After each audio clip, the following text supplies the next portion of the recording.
キックボードで山手線を一周したいと思います。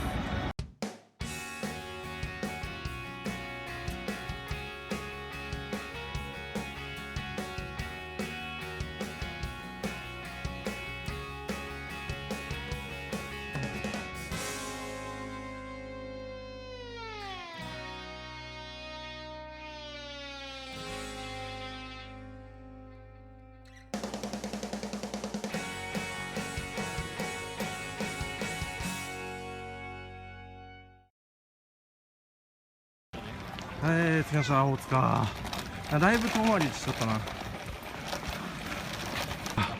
疲れた。でもやっぱ道がね、綺麗だと進みやすい。ちょっと安全運転で行きたいね。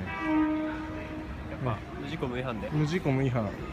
なんか違反っていうのもどこが違反なのか分かんないけど。これ送ってる次第違反かもしれない。違反かもしれない。ということで、じゃあ次、巣鴨駅に向かって進みます。現在巣鴨駅を目指して走行中です。はい、まっすぐな道、すごい走りやすいです。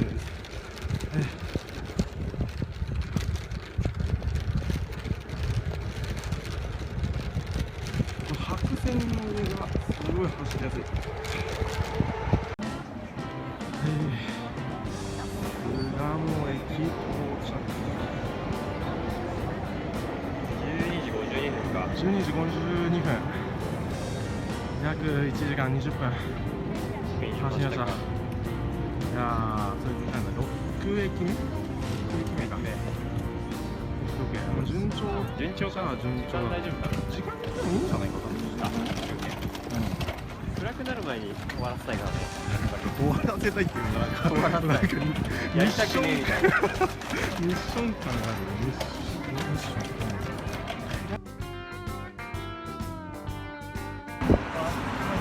7駅到着。駒場公園。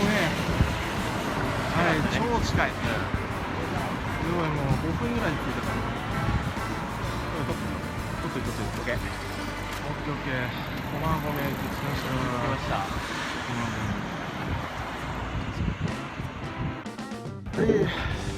田端駅到着。